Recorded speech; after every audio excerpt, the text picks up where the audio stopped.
I had been seeking for something deeper since my teenage years.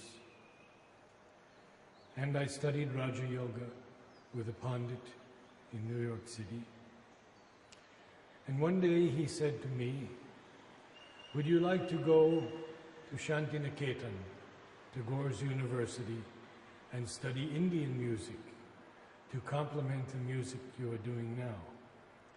And I thought that was a wonderful idea. I had previously spoken to my mother and father and told them I wanted to go to India. Maybe I was 18 or 19. And they said, no, it's too far away and you'll be far from us. And so I said, okay, then I want to go to Cuba because Castro has just done the revolution. Okay, you can go to Cuba. So I went to Cuba and I saw the aftermath of Castro's revolution.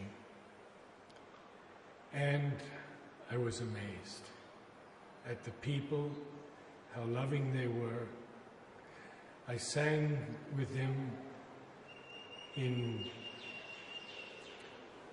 their places where two guitarists would just be playing and they would invite me to sing with them, and I sang Russian songs which they loved.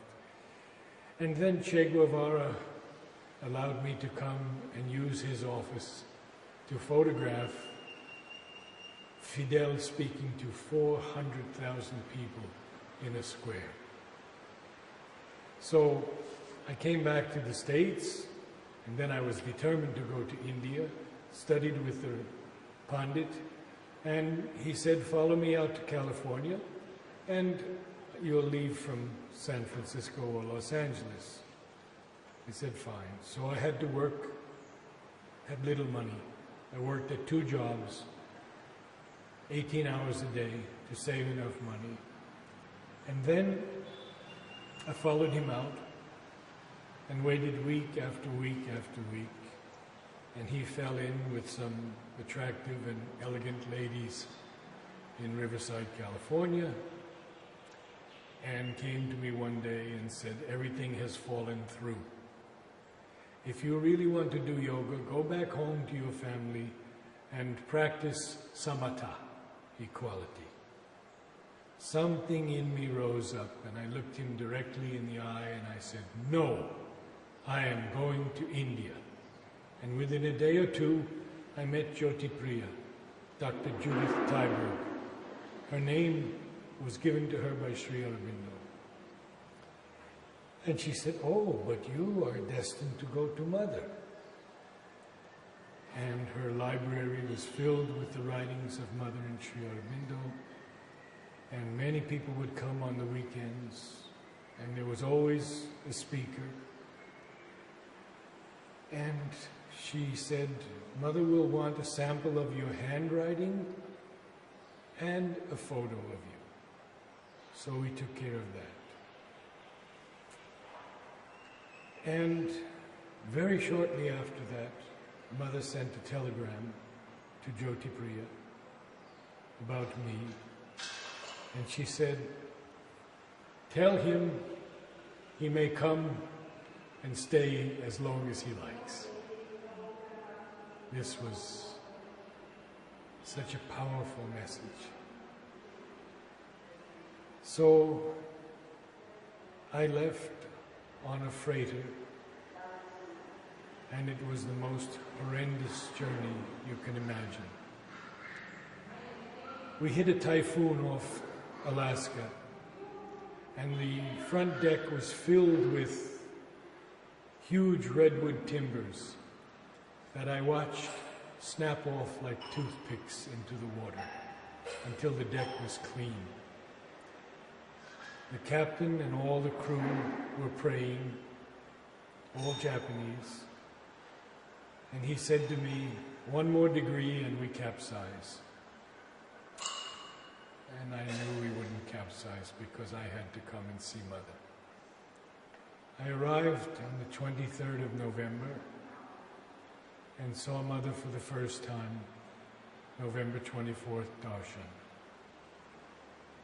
Very shortly afterwards, within a few days I believe, I had my interview with her, which lasted about 1 hour. Just the two of us. I entered the room and she was seated in the chair. And it was so powerful. She gave me this beautiful smile, said bonjour, and then she said, would you like to talk or would you like to meditate? Well, I had just turned 23 years old. I didn't know anything about meditation. I tried to be quiet when others said they went into meditation. So I said, meditation, Mother. And then it began. And she gave me my initiation. And I've not spoken much of this, but I think I can say this now because 50 years will have passed next year. It was 1961. Suddenly, as my eyes were closed, these huge flames started rising from my chest and my heart. And I knew that I was burning up, or something was burning up, but there was no heat. And I was watching these incredible flames rising out of me. And then, of course, I broke down weeping. And I looked at Mother. And Mother said, you have just begun. The potentialities are very great. And I'm not told this, I don't think, to anyone. Because potentialities are only potentialities. And I have a long way to go on this path. Then we began speaking. Mother asked me about my music. At the time I was in Hunter College in Manhattan, studying for the Metropolitan Opera on a scholarship by a very generous and kind lady who was a star of the Met. Her name was Regina Resnick. And I was studying with her teacher, Rosalie Miller. So I was singing opera, lieder, art song, and the music was somehow inside of me. I can't actually explain. And Mother said, is the music with you now? I said, yes, Mother. It is always with me. And Mother smiled and said, not always. And then she took it away for some time so that I could develop in other ways. But to continue, she told me about different musicians, what they had brought down. And at one point she said, the music most heard in the subtle spheres is that of Chopin, but I don't know why. She just simply stated it like that. Then she became very quiet and looked at me, and in a powerful voice, she said, you must bring down a new music.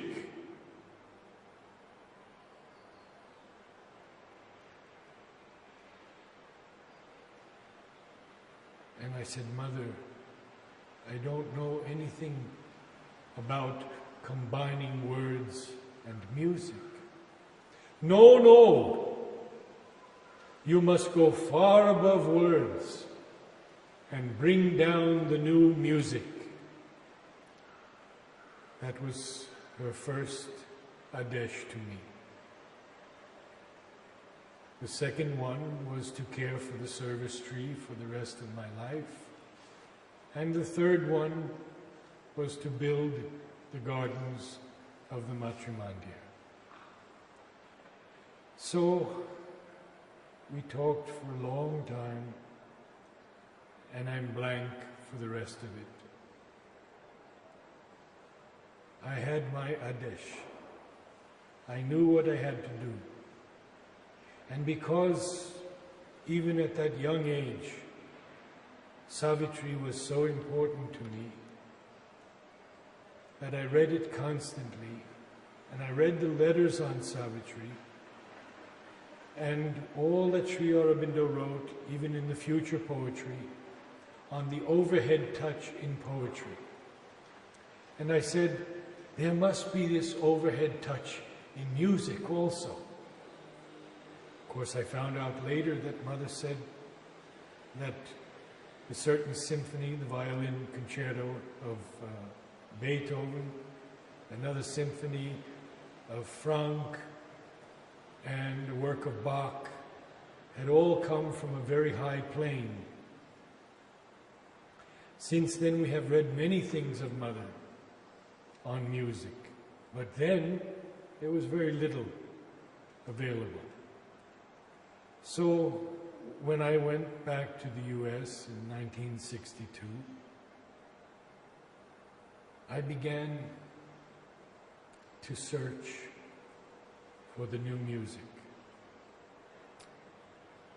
Because I was oriented towards voice, and I had spent years in my family's church, the Russian Orthodox Church, which is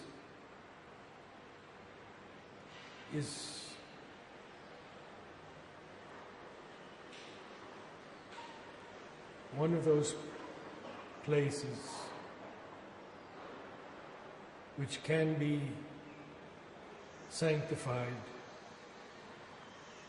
in one's own being through their music. All a cappella, no instruments allowed in the church. And I sang with choir after choir after choir, and learned the great music of Tchaikovsky, Rachmaninoff, Chesnikov, Grachaninov, and so forth. So I had that background. And as I look back, I know that Mother had been guiding me all along. Because she said of all the instruments, the human voice is the most beautiful. I listened to thousands and thousands of pieces of music to find the overhead touch in music. And I found it here and there in certain pieces. Not only choral music, but as an example, Barbara's Adagio. And I kept looking and searching. I listened to all kinds of music. And then it was around 1965, I had an inspiration to write to Mother and ask her what music she hadn't heard in all the years since she came finally to Pondicherry. I wrote her a 2-page letter, and she wrote me back, underlining Debussy and Ravel, and said, "Of these I have heard most of what they have written. Below this, I have not heard anything, and I would be very happy to listen to whatever you send." So I worked in a record store. No CDs at that time, only vinyl records and cassette tapes. And the man I worked with, the manager, was a musicologist. So with him I chose what we felt was the finest music of the 20th century. and selected 50 records, which I sent to Mother. And every day she listened to one. I sent her rock and roll. I sent her electronic music, Edgar Varese. I sent her all kinds of modern music, Alban Berg, and 12-tone systems, Stravinsky. So this was all part of this search for the new music that she told me to bring down. I began a small choir. I wouldn't call it a choir. But let me go back just a little bit and talk about the first choir I had in the ashram. There were about 20 people, many of whom are still here today. Manoj Dasgupta, Richard Pearson, Tublu, and many others, Lilu, Kokila, so many of them, still here, Dali. And we began practicing, and it was a good choir. So a friend of mine, Marilyn Widman, told me, you write to Mother and say you want to sing to her. So I wrote to Mother, and there was no answer. And I thought, Mother's too busy. Marilyn pushed me again. Write to her, because maybe she didn't get your letter. So I wrote again. No answer. And I had just turned 23. And Marilyn pushed me and she said, tell Mother you're going to sing for her outside of her balcony. This was the old balcony on Balcony Street. And I always stood under Mother's feet, just in front of him. And it was as if you could almost reach up and touch her feet. So Mother writes back,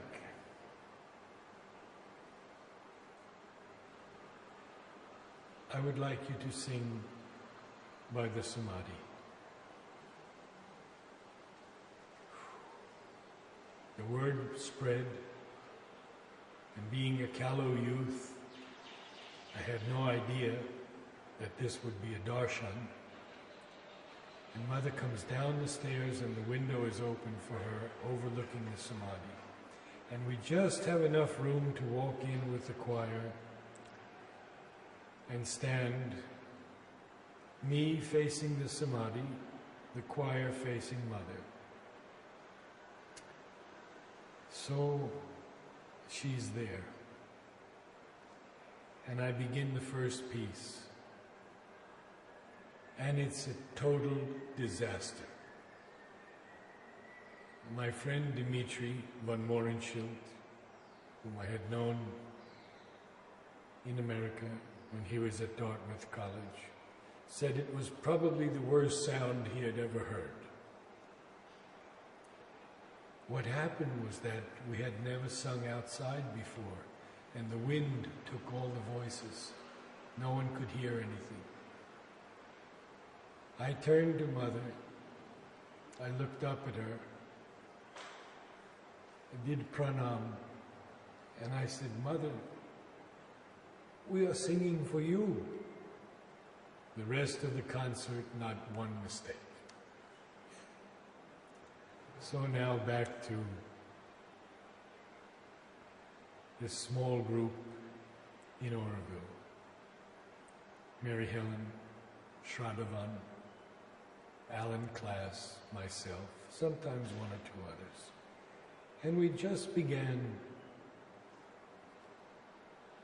singing. Sometimes singing and reading a poem. And in the old hall of Bharat Nivas, the sound was incredibly beautiful.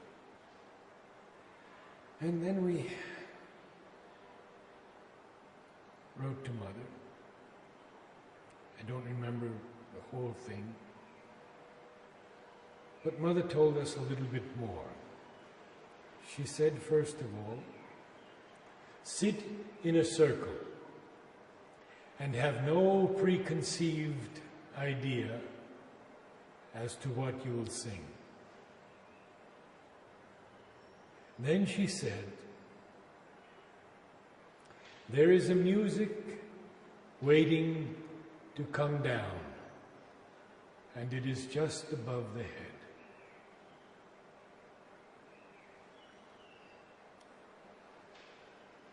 Many years passed. I kept listening and listening for the new music.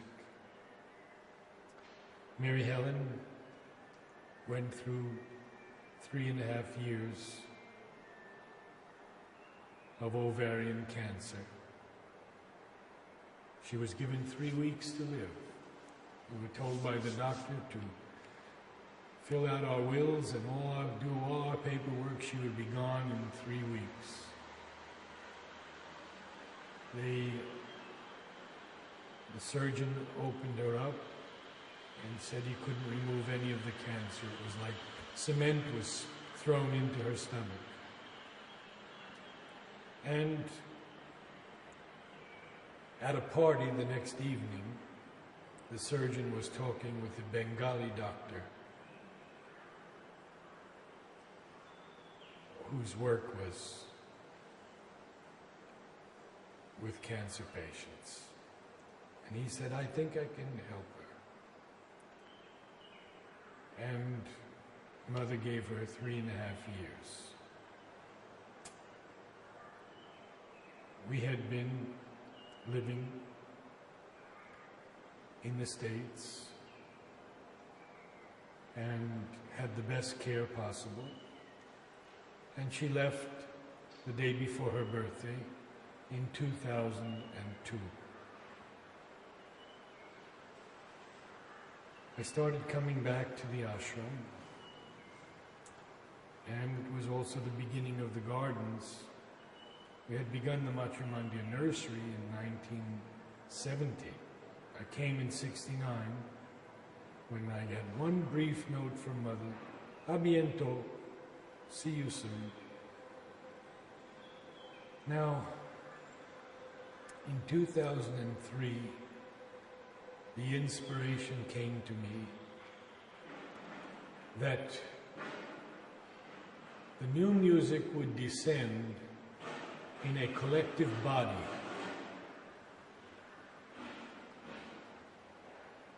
And this was a very powerful experience. How to do this? We had no roadmap, no guidelines other than those few words from Mother. I went to Nolini, 1979, I believe it was, or 80, on my birthday. And I think this was the key that he gave me. I had written 2 pages on Auroville and all of its problems, and he responded to this in detail and told us Mother was trying 1,000 different ways in Auroville. And then he became very quiet also, and he said, pointing at Mary Helen, "Your body." Then he pointed to me, and he said, "And your body." And then he pointed to himself, and he said, "And my body." We think they are different bodies. They are not. They are all her body. She has put a part of herself into each of us. And then what came was Om. To sing Om in a new way. A group soul gathering together with no preconceived ideas, with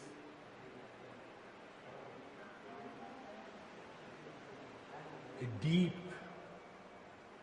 aspiration, offering the voice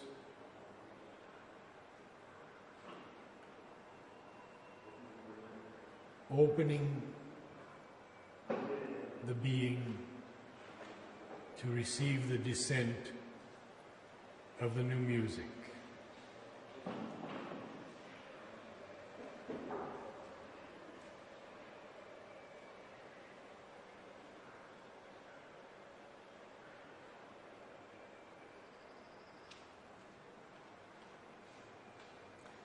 At first,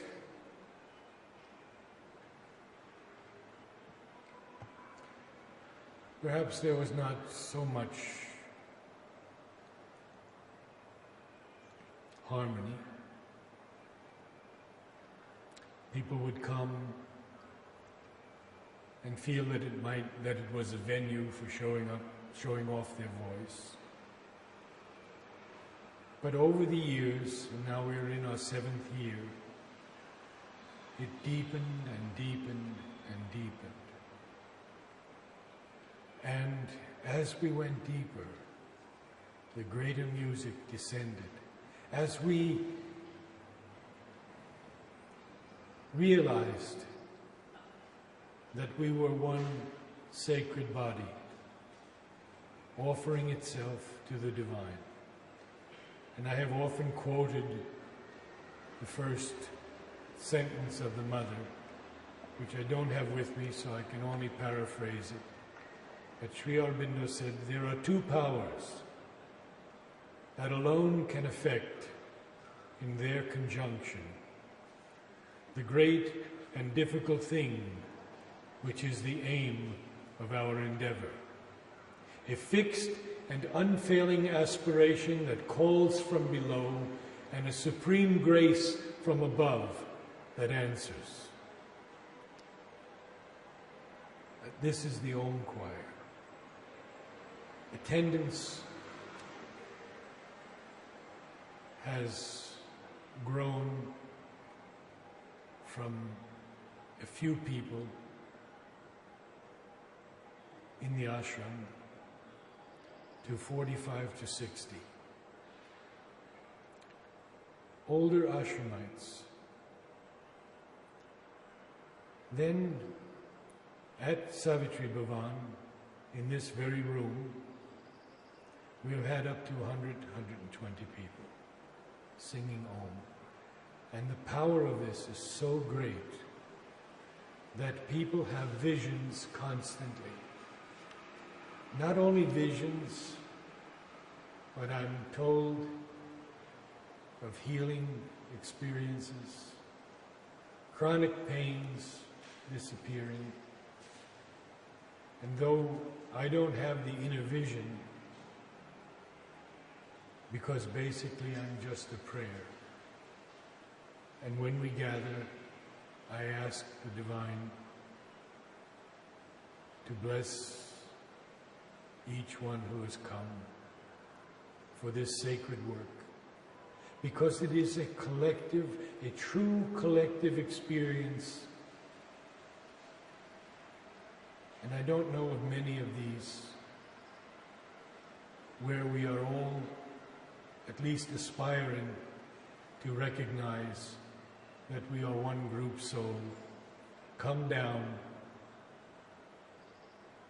to do the Mother's work.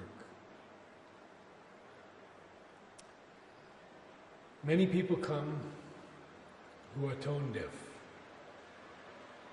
They can't either hear the note or they can't reproduce it. But all are welcome, because we have to throw out our judgmental notions of good and bad music. Who can judge another's aspiration, another's sincerity? And musicians especially have to get rid of the notion of Eastern music, Western music. This is a totally new music. It is a music that has the power through Om of transformation, of effectuation, of healing, coming through our bodies, descending into our bodies, and going into the earth. And so, wherever people want to begin an Om choir, I offer to go. In Lodi Ashram, regularly, there is an Om choir. Now, in Colombia, they want to start an Om choir. We have an Om choir in South Carolina every year. In the annual Om meetings, there's always an Om choir. And recently,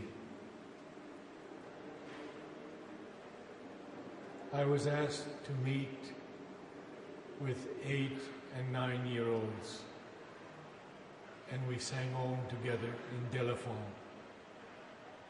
in the ashram, and it was so beautiful.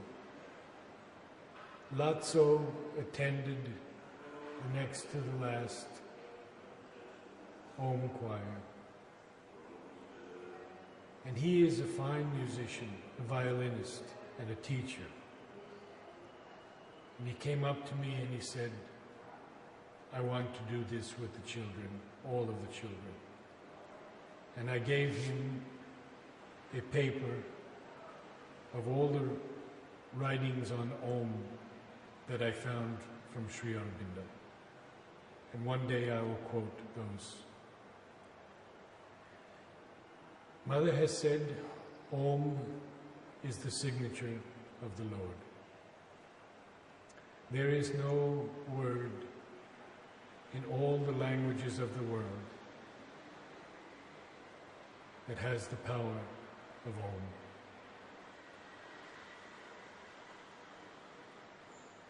I can also say that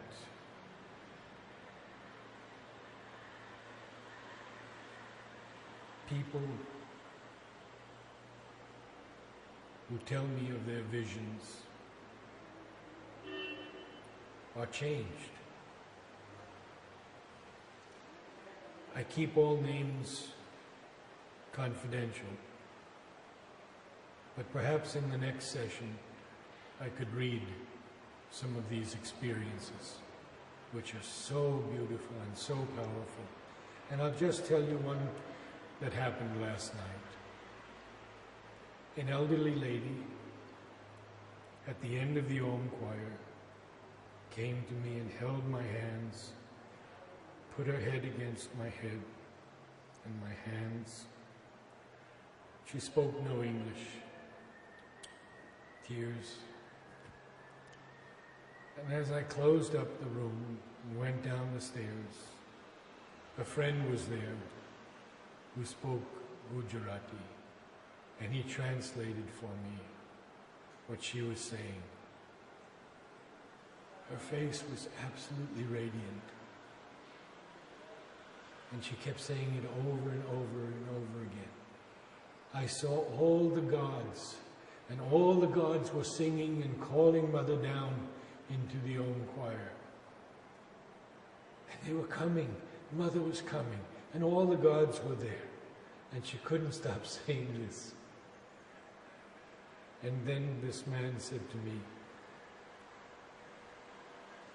it was somewhat as a little indistinct, but I saw Mother's eyes, and she was with us in the Om choir. The Om choir continues, and I will be away for some time. But in the future, I will speak to you about the exercises that we do. As I said, the experiences of many people. Also, the fact that these rooms that have heard Om sung hundreds of times over are now sanctified rooms. Sanctified because the presence is here also. And we leave the Om choir changed each time. We are changed. And I know that every note of every Om choir that has ever been sung is preserved. Nothing is lost.